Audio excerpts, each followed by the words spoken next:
They fired me in front of the most powerful people in the room, thinking that taking back my employee badge would erase 22 years of my work.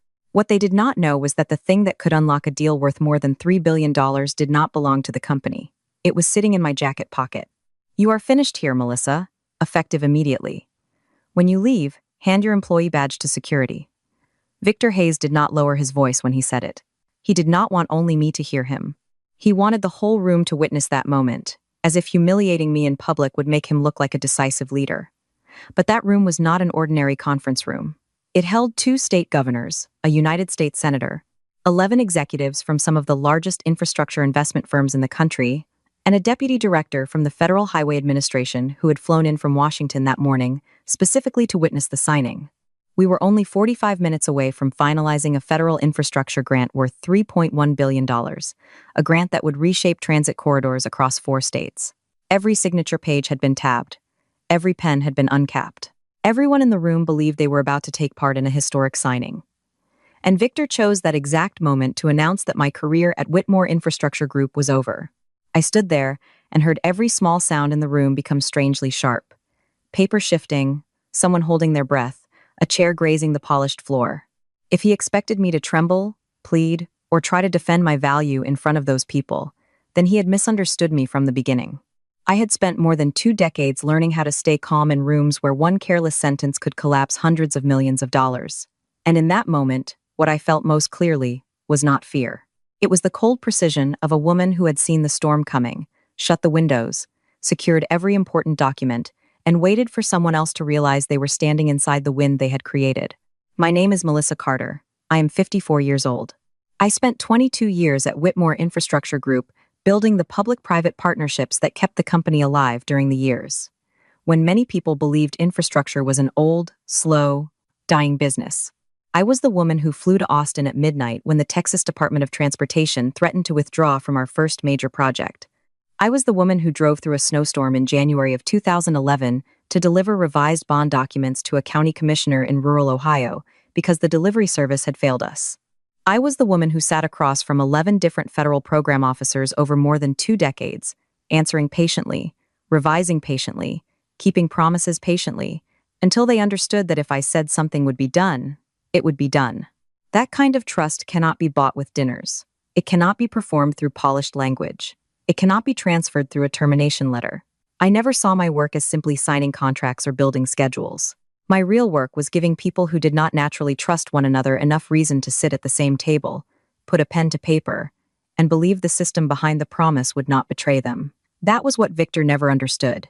To him, I was an older woman with a long title, too many private calls, too many old relationships, and too many habits that did not fit the new ownership's preferred image. But to the people who understood the industry, I was the quiet link between a promise and an actual disbursement.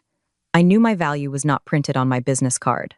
It lived in the memory of people who had watched me keep my word when everyone else had started looking for exits. Victor Hayes was 37 years old, installed as chief executive officer 8 months earlier after a private equity firm acquired Whitmore the previous spring.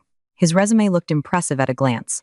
A Stanford MBA, several years at McKinsey, then a moderately successful real estate development company he had sold in his early 30s. He spoke quickly, shook hands firmly, and looked people straight in the eye with the kind of confidence that people who do not understand the substance often mistake for competence.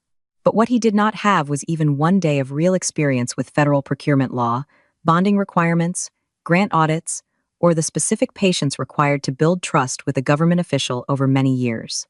Victor believed that enough confidence could replace expertise. In 8 months at Whitmore, he proved the opposite almost every week. Though many people were too polite, too afraid for their jobs, or too busy protecting their investments to say it directly, I noticed the small mistakes. The way he skipped technical appendices, the way he called federal regulations process issues, the way he thought long-standing relationships were networks to be exploited and then reassigned. He did not understand that in this industry, one wrong sentence in a small meeting can follow a project for years. When Victor reached out for my employee badge in the Capitol building conference room, he thought he was cutting away excess weight. He did not know that I had spent 6 months making sure that moment would become the most expensive mistake of his career. If you are listening now, and you have ever been underestimated by people who saw only your age, your gender, or your title, but not the work behind it, Comment number 1, so I know you understand that feeling. I first began to understand what was happening in January of that year. Victor had been in the chief executive role for about 2 months when he called me into his office on a Tuesday afternoon. He had the particular excitement of a man who believed he had discovered a secret, when in truth he had only dressed a shallow conclusion in consulting language. He told me the new ownership structure required a leaner leadership model. Then he used the phrase, relationship-heavy roles, as if it described a disease that needed to be cut out of the company's body. I was 54, he was 37. I did not need a translator. In that office, I did not argue. I did not get angry. I did not list the projects that had been saved by the very relationships he dismissed.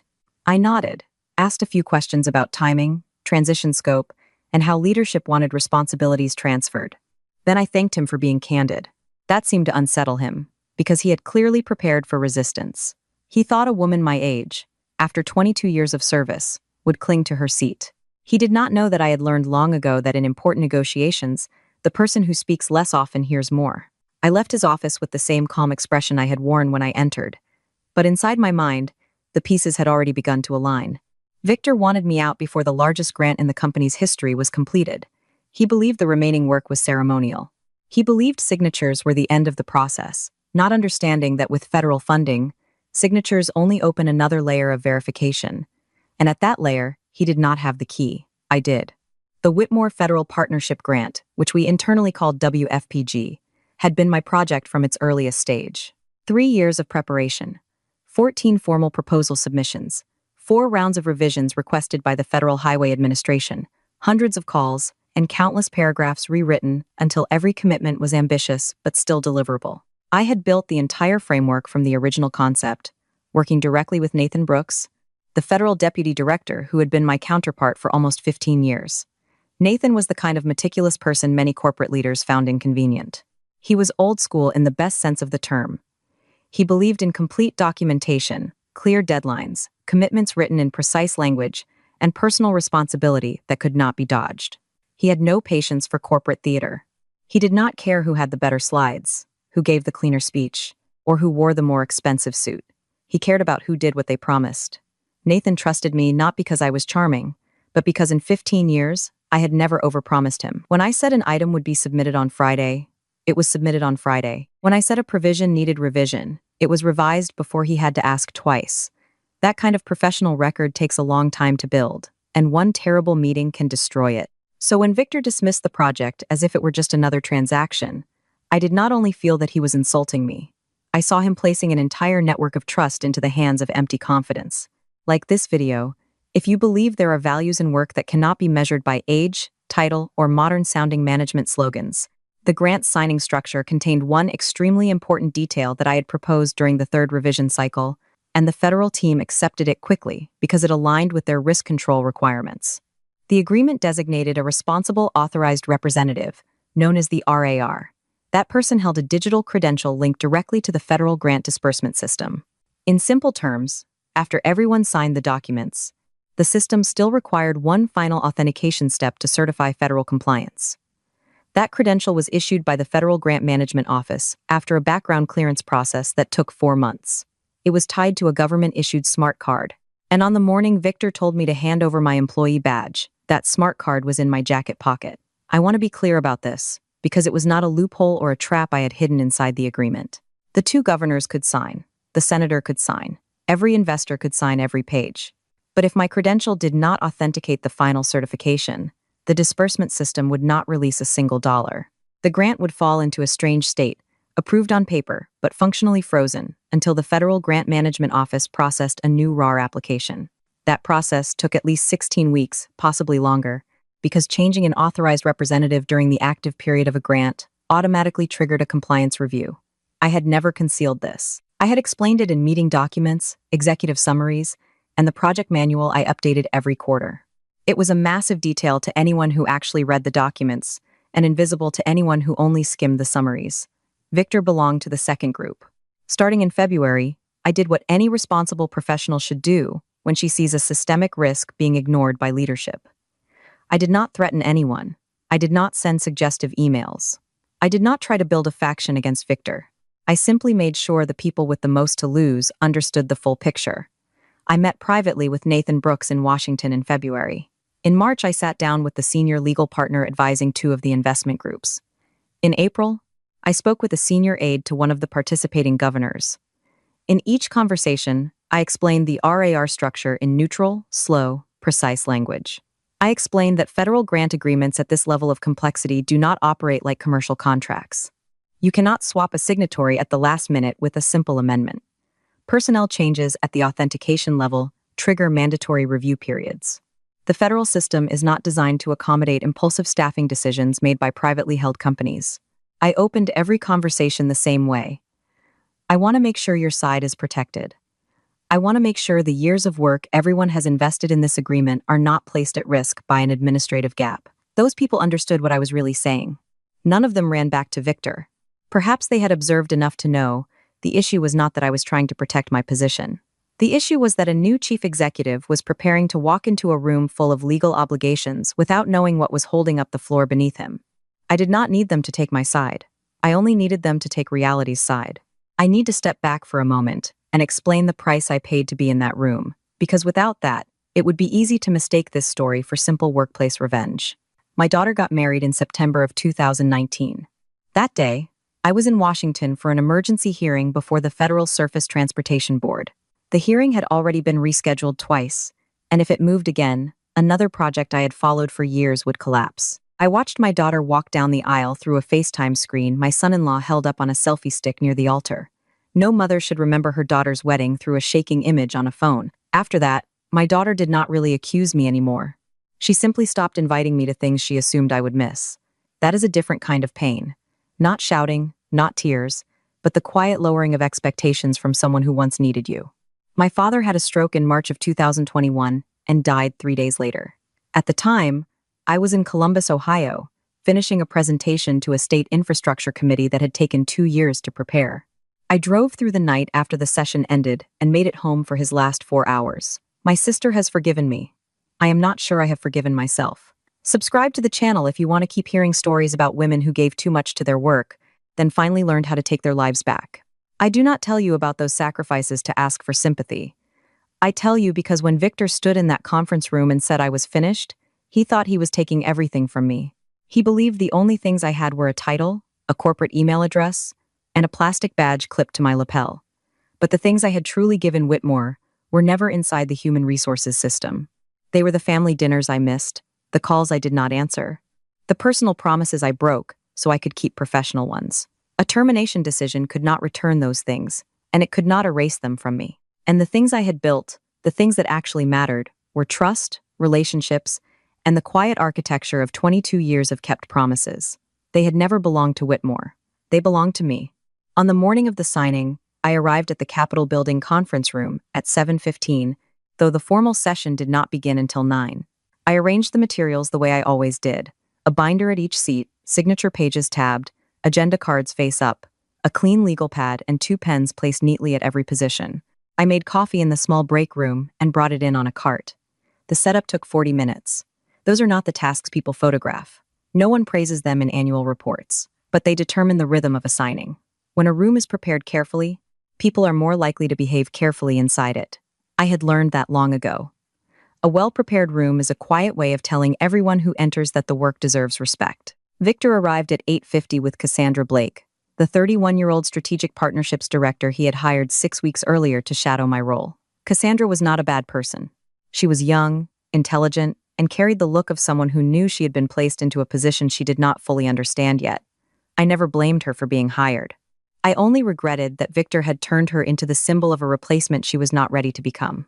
He walked past me without greeting me and went straight to the head of the table, as if the room had belonged to him long before he knew how to spell the agreement's full name. By 9:15, everyone was seated. The two governors exchanged the usual formal pleasantries. The senator made a brief statement about the importance of federal-state cooperation. Nathan Brooks sat quietly at the far end of the table, a yellow legal pad in front of him, his reading glasses balanced on his nose. He had not looked at Victor once. I was walking Victor through the signing sequence. Which page came first? Which tab needed attention? Which certification block had to be initialed before the main signature? It was ceremonial. But it still had to be correct. Then Victor placed his hand flat on the table and cut me off mid-sentence. Melissa, he said, using my name with the tone people use for something they are about to throw away. We need to address a personnel matter before we continue. The room immediately went still.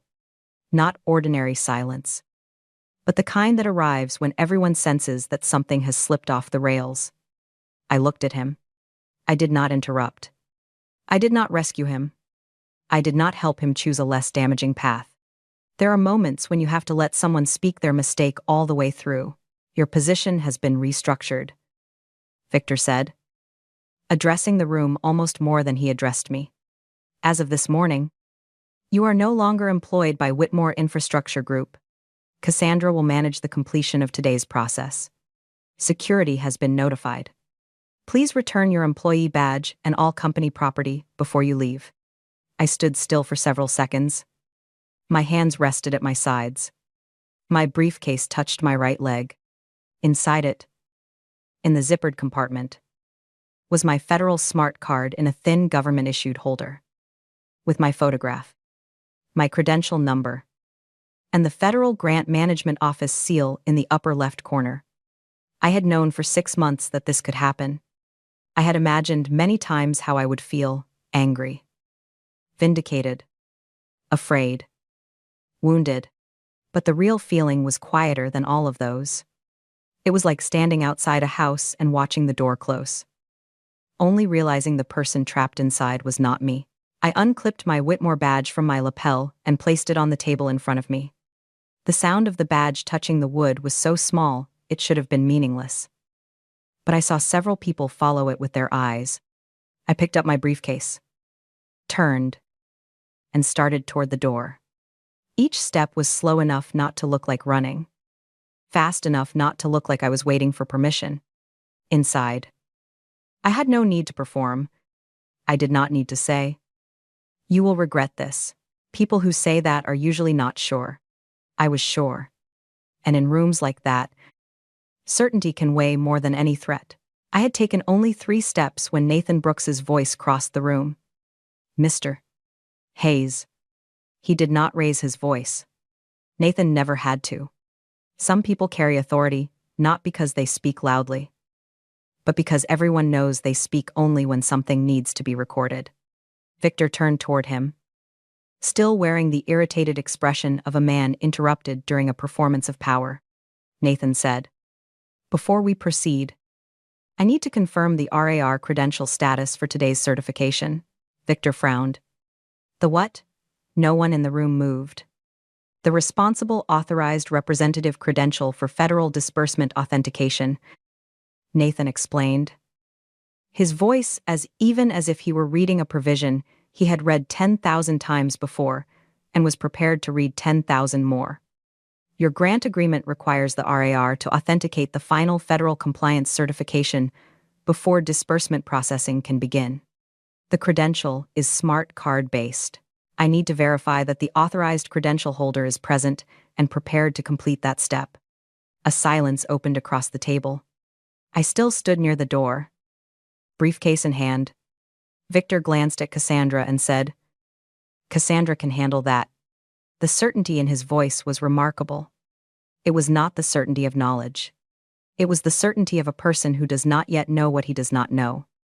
Nathan replied, "Miss Blake is not the credentialed RAR. The credentialed RAR for this agreement is Melissa Carter. That credential was issued after a 4-month federal clearance process and is non-transferable.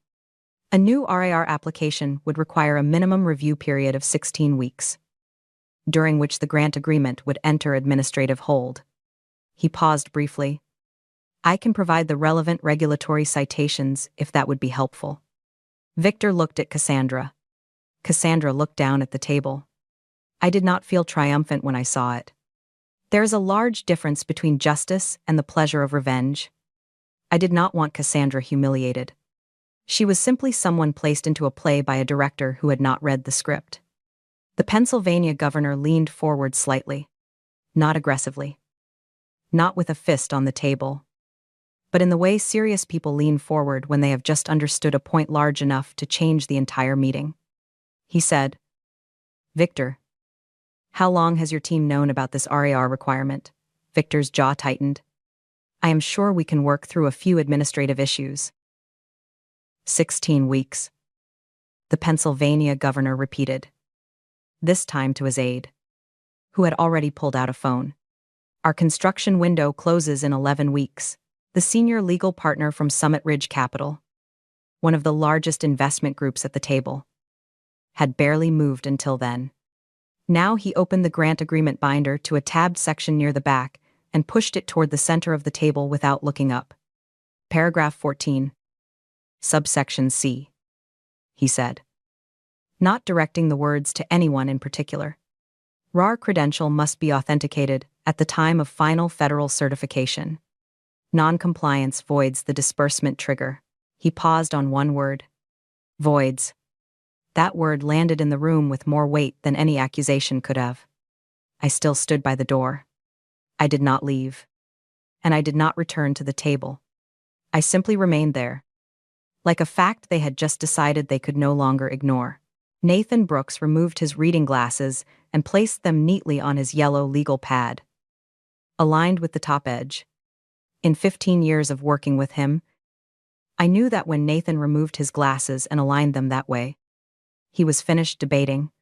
He said, Mr. Hayes, the Federal Highway Administration cannot proceed with disbursement authentication under the current personnel status.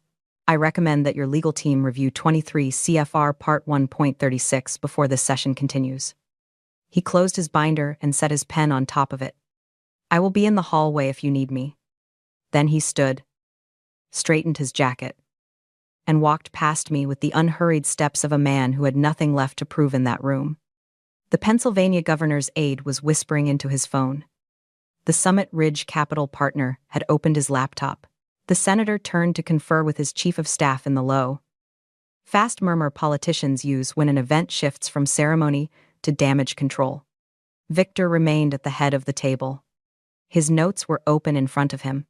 I knew they were talking points for a signing ceremony. Not a federal legal crisis. We can resolve this, he said. There are always ways to handle bureaucratic procedures. There are not, the Summit Ridge partner said without looking up from his laptop. Not in federal grant law. I have 3 attorneys who will confirm that within 10 minutes. But I already know the answer. The Ohio governor, who had been quiet all morning, stood up. He adjusted his jacket the same way Nathan had. My office will need to consult our federal liaison before we continue, he said. Then he looked at me. Not at Victor. Melissa, where will you be this afternoon? I told him I would be in the coffee shop on the ground floor. I had been sitting at a corner table in the coffee shop for 22 minutes when my phone began to ring. The first call was from Nathan. Brief. Direct. Exactly his style. He said the Federal Grant Management Office had been notified of the personnel disruption and had issued a standard administrative hold. He said his office had received 3 inquiries from participating parties in 15 minutes, all asking about the pathway to reinstating the existing credentialed RAR. Then, in the careful language of a federal official who cannot make promises on behalf of his agency, he said the reinstatement process for an existing credential holder, if that person had not voluntarily relinquished the credential, was significantly shorter than certifying a new one. I thanked him. We had known each other for 15 years. He did not need to say the rest. And I did not need to ask. The second call came from the Summit Ridge Capital partner. 12 words. What would it take for you to join as an independent advisor? 6 minutes later, the third call came from an unfamiliar number. It was the chief of staff to the Pennsylvania governor. He asked whether I could join a call with the governor's infrastructure team the following morning. He used the phrase transition arrangement twice. And I understood that they had already begun thinking past Whitmore. I ordered another coffee. Outside the window, a maintenance crew trimmed the hedges along the south path.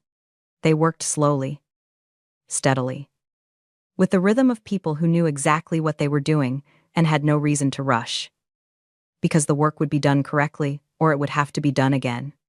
I had always respected that kind of labor. I had tried to live my professional life the same way. My phone buzzed with a message from a number I recognized immediately. An executive from one of the investment groups I had briefed in March. The message was short. "We want you at the table when this reconvenes." Your table. Your terms. I placed the phone face down on the table and sat in a silence that is difficult to describe. It was not celebration. I did not want to jump up, call someone, or post a bitter hint online. It felt more like finally setting down something heavy that I had carried for so long I had forgotten its weight. Later, I learned what had happened in the conference room after I left from 3 different sources, and their accounts matched almost completely. Victor spent about 12 minutes trying to convince the remaining parties that the credential issue was simply a transitional administrative matter that could be resolved within days. The Summit Ridge partner asked him to specify, on the record, which legal mechanism allowed that. Victor could not answer. The Pennsylvania governor's aide, after receiving confirmation from the office's federal liaison, read aloud the regulation Nathan had cited.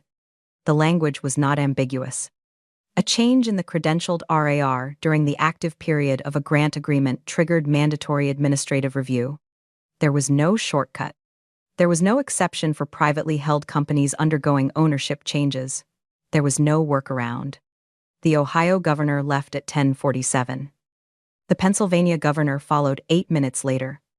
The senator's chief of staff collected the senator's binder and escorted him out with the brisk efficiency of someone who had decided the event was over. The investment representatives left in small groups, quietly, the way serious people leave a room when the situation can no longer be repaired. Victor made phone calls afterward. According to the people who witnessed it, I could imagine the sound of his voice. In my career, I had made enough emergency calls to know exactly how a person's tone changes when they begin to understand that the problem in front of them cannot be solved by saying the right thing to the right person. Some crises require relationships. Some require money. But some require only one thing: real competence. And competence is not a social debt you can call in. I stayed in the coffee shop for 2 hours and 40 minutes. By the time I walked to my car, I had 3 written meeting requests, 2 formal letters of interest sent to my personal email, and 1 voicemail from a consulting firm specializing in federal infrastructure projects asking whether I was exploring new opportunities. 3 days later, I had lunch with Nathan Brooks and 2 representatives from the regional office of the Federal Highway Administration. They walked me through the RAR reinstatement process. Because I had not voluntarily surrendered my credential, and because no federal compliance violation had occurred. The reinstatement path was exactly as Nathan had suggested, significantly abbreviated. 6 weeks. Not 16. The administrative hold would remain during that period. But the grant itself was not in danger. The funding was still there. The agreement remained intact. It simply needed the right person in the right seat to complete it. I was no longer that person as a Whitmore employee. But I could absolutely be that person as an independent infrastructure consultant. And during 3 days of calculating their options, 3 investment groups, 2 state offices, and 1 federal liaison all reached the same conclusion. The fastest path to unlocking more than $3 billion in federal funding ran directly through me. I want to talk about the moment when I understood I had truly won. It was not when the offers came in. It was not when the credential reinstatement paperwork was filed. It was not even when I realized Victor had destroyed his own ceremony. The moment was much smaller than that. 2 days after the Capitol building meeting, my daughter called. She had heard about what happened through her husband, who worked in state government and had colleagues in the building that day. She did not ask for details. She simply asked whether I was okay. Then she said something I had not heard in a long time. "Mom, are you going to be around for a while?" I told her I thought so. I told her I was thinking about changing a few things. The line went quiet for a moment. And then she said, "I'm glad." Only 2 words. But they carried everything the previous 5 years had not said. 8 weeks after the signing ceremony that never happened, I started my own consulting firm. Carter Infrastructure Advisors. At the beginning, there were only 3 of us, me, a federal grants specialist who had worked with me for a decade, and a paralegal with 12 years of experience in transportation law. Small, tensional, exactly the right size for serious work without the overhead of impressing people who were not paying close enough attention to notice the difference. I chose an office with windows facing a street that was not too busy. I bought my desk with my own money. I decided which clients deserved my time.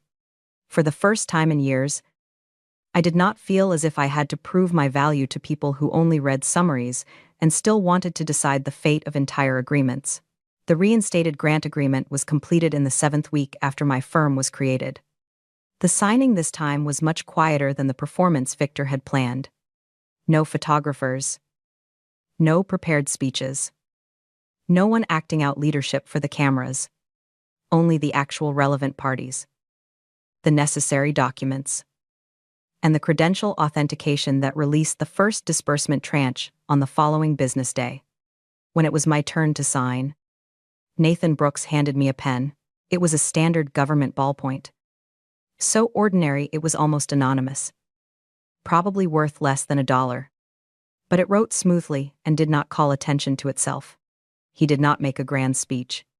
He simply handed it to me and said, "Let's finish this." For me, that was enough.